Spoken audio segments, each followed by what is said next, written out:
श्री राधे राधे। एक बार राक्षसों ने बहुत दंगा मचाया था, ऋषियों मुनियों को काट रहे थे, मार रहे थे, बड़े परेशान कर रहे थे।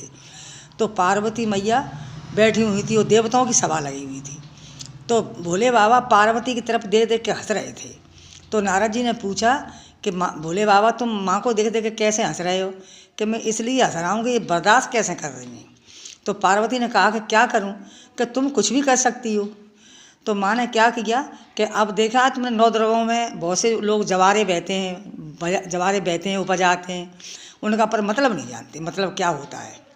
तो पार्वती माँ ने क्या किया कि अपनी लटा पकड़ के एक हलाई, तो उसमें से जवारे उपजे। तो 9 दिन माता उसी जगह पे बैठी रही, बस एक लठ पकड़े और जवारे उपज आए। तो जवारे में से ऐसे त्रिशूल निकले कि राक्षसों का नाश कर दिया, विध्वंस कर दिया। तो देवताओं ने कहा कि देवताओं ने कहा कि माँ तुमने बड़ा अच्छा किया, हमें ये कुछ भी नहीं करने देते थे, बड़ा खाते थे, हमें बड़े परेशान करते थे।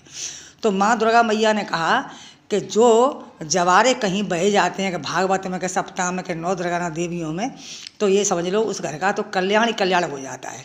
पर जवारों का ये मतलब नहीं होता। जवारों को रोज़ दर्शन, नहा धो के दर्शन करने चाहिए और जवारों को पूजना चाहिए। और पूज के जब 9 दिन हो जाते हैं तो उन्हें ले जाके किसी तीर्थ में सिराने चाहिए। क्यों? कि वो माँ दुर्गा के केस होते हैं, माँ दुर्गा के बाल होते हैं। तो माँ बड़ी प्रसन्न होती है उस घर में। उसे कोई दर्शन भी कर लेता है तो उसको समझ लो उसके सब दिल दूर हो जाते हैं। तो माँ दुर्गा ने सब राक्षसों का नाश किया। तो भोले बाबा ने कहा कि ये तभी तो हंस रहा था मैं कि ये देख रही हैं और कुछ नहीं कर रही हैं। तो भोले बाबा ने माँ से कहा कि तुम तो इतनी करने लायक हो लेकिन फिर भी तुम बर्दाश्त करती रहती हो। कि मैं औरत हूँ प्रभु, मैं आपके इशारे पे चलती हूँ। और जैसे औरत अपनी चलाती है, किसी के घर में अगर औरत अपनी चलाए तो उस घर का नाश ही हो जाता है। औरत को कभी नहीं चलाना चाहिए अपनी पति के सामने। जो पति किसी चीज़ की बात कर दे, कुछ भी कर दे, लेकिन औरत कभी ये नहीं कहे कि नहीं ये नहीं होगा।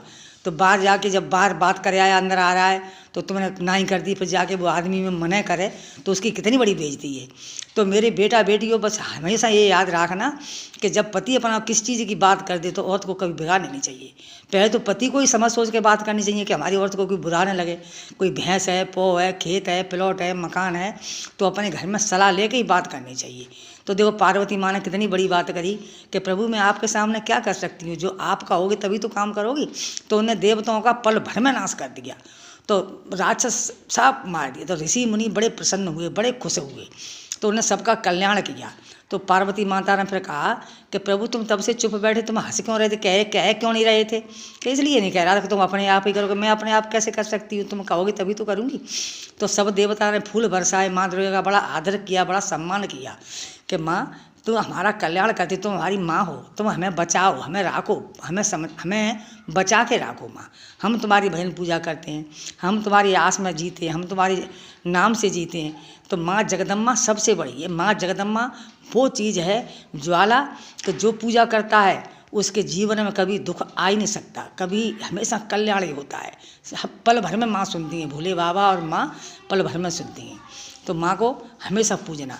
और जो बहे जाते हैं जो जवारे, उनका हमेशा बहो, 9 द्रव्य में बहो, अपने घर में दीप का जलाओ, बहो और उनके दर्शन करो, उनका वो करो जो होता है वो, और तीर्थों में उनका वो करो, सिरावा करो। समझे बेटियों? श्री राधे राधे।